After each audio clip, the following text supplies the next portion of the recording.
Halo, assalamualaikum warahmatullahi wabarakatuh. Gimana kabarnya anak-anak? Semuanya sehat?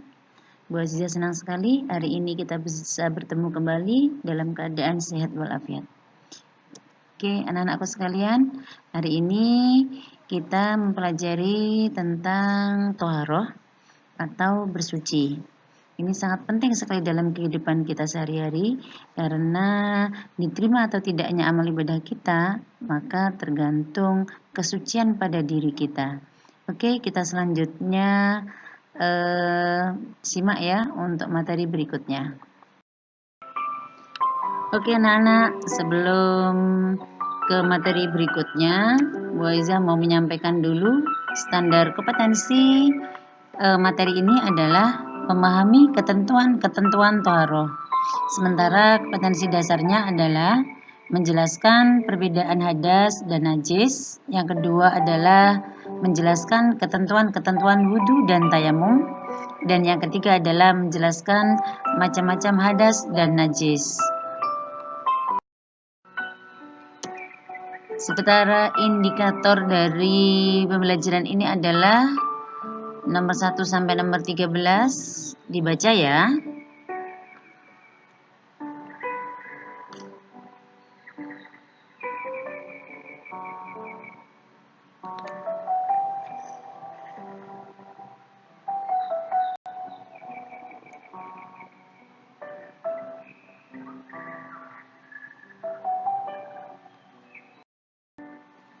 Oke, untuk selanjutnya adalah hadas.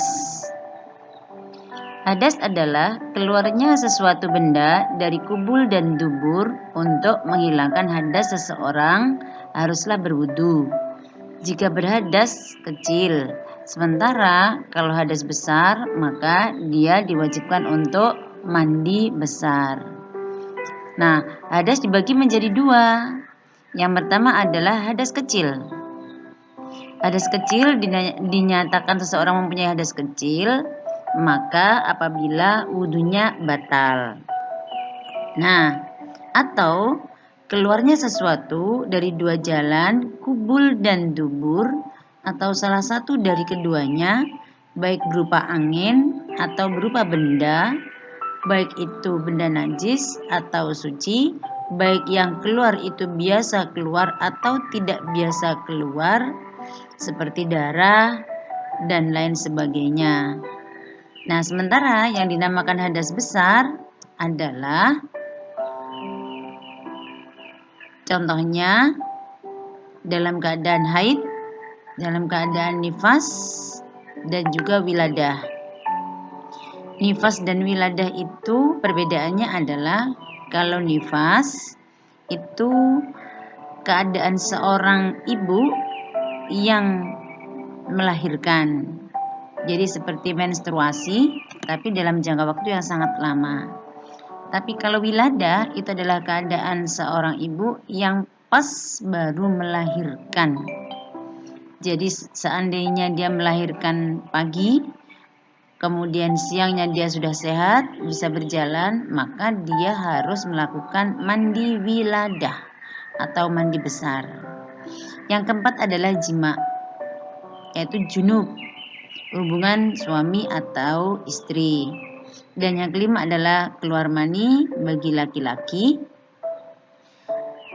Dan juga ada tambahan lagi, yang keenam itu adalah seseorang yang meninggal atau mati. Maka hukumnya semua itu harus melakukan mandi wajib karena dia mempunyai hadas besar.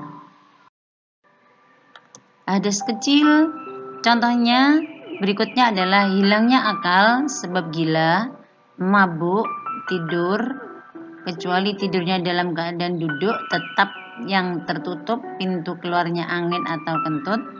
Kemudian yang ketiga adalah bersentuhan kulit laki-laki dan perempuan yang sama-sama dewasa yang bukan muhrimnya.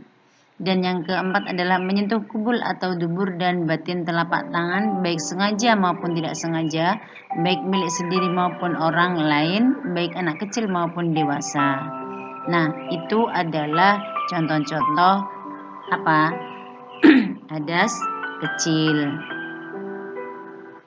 Nah, kemudian adapun tata cara menghilangkan atau mensucikan hadas kecil tersebut adalah dengan cara berwudu atau dengan tayamum. Nah, sekarang adalah najis. Najis adalah segala sesuatu yang dipandang kotor oleh syarak atau hukum Islam. Najis yang mengenai badan atau pakaian hendaknya segera dibersihkan. Jika tidak segera dibersihkan, akan menimbulkan efek samping yang tidak baik. Misalnya, kotor, bau, penyakit, dan tidak enak dipandang.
Sementara macam-macam najis, yang pertama adalah najis mukhaffafah. Jadi macam-macam najis itu ada 3. Yang pertama adalah najis mukhaffafah. Najis mukhaffafah ini adalah najis yang paling ringan. Yang kedua adalah najis mutawasitoh, yaitu najis yang sedang. Sementara najis yang ketiga adalah najis mughalladoh. Masing-masing najis nanti saya terangkan untuk slide berikutnya. Oke, pengertian najis mukhaffafah atau najis ringan itu adalah air kencing atau contohnya ini ya, air kencing bayi laki-laki yang belum makan apa-apa selain air susu ibu. Jadi harus digarisbawahi, yang dimaksud dengan bayi di sini adalah bayi laki-laki. Lalu bagaimana Bu kalau bayi perempuan yang masih minum ASI saja belum makan apapun, apakah air kencingnya juga termasuk najis mukhaffafah? Tidak. Kalau bayi perempuan walaupun dia belum makan apapun, kemudian dia kencing, maka kencingnya termasuk najis mutawasitoh. Kenapa bayi perempuan kok mutawasitoh sementara bayi laki-laki mukhaffafah? Karena setelah diteliti, bayi perempuan itu kalau kencing maka kadar najisnya itu adalah lebih keruh daripada laki-laki. Oleh karena itu, bayi laki-laki itu adalah termasuk najis mukhaffafah, sementara bayi perempuan termasuk najis mutawasitoh. Sementara cara menghilangkan najis mukhaffafah adalah cukup dipercikkan atau diusap-usap pada benda yang kena najis tersebut. Oleh karena itu, najis mukhaffafah ini dinamakan najis yang sangat ringan karena cara untuk membersihkan atau mensucikan itu lebih gampang. Nah, najis yang kedua adalah najis mutawasitoh. Najis mutawasitoh itu adalah najis yang sedang.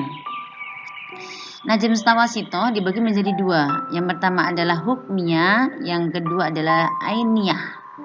Najis hukmiyah itu adalah najis tetapi tidak nyata zatnya. Ada najisnya tapi tidak nyata. Ada baunya, ada rasanya. Misalnya air kencing yang sudah lama. Jadi kalau seandainya kamu ke tempat sesuatu, ke kamar mandi atau di sofa, kemudian kamu bau di situ ada pesing, nah berarti di situ ada najis mutawasitoh yang hukmiyah. Lalu bagaimana cara mensucikannya? Cukup dengan mengalirkan air di atas benda yang terkena najis. Kemudian kalau sudah disucikan berarti tempat yang kena najis itu sudah suci. Kemudian najis ainiyah. Najis ainiyah itu adalah najis yang bisa dilihat dengan mata, baik warnanya, baunya, atau rasanya. Contohnya adalah kencing, kotoran hewan atau manusia, darah, nanah, minuman keras, dan lain sebagainya. Nah, bagaimana cara mensucikannya? Harus dihilangkan sampai warnanya hilang, baunya hilang, dan rasanya hilang. Contoh umpamanya, tanganmu keluar darah. Itu sudah jelas najis mutawasito karena bisa dilihat, termasuk ainiyah. Nah, darah yang di tanganmu itu harus kamu sucikan, dibersihkan sampai darahnya hilang, bau amisnya juga hilang. Nah, oleh karena itu kalau semuanya sudah hilang, warna, bau, dan rasanya hilang, maka itu dinamakan sudah dalam keadaan suci.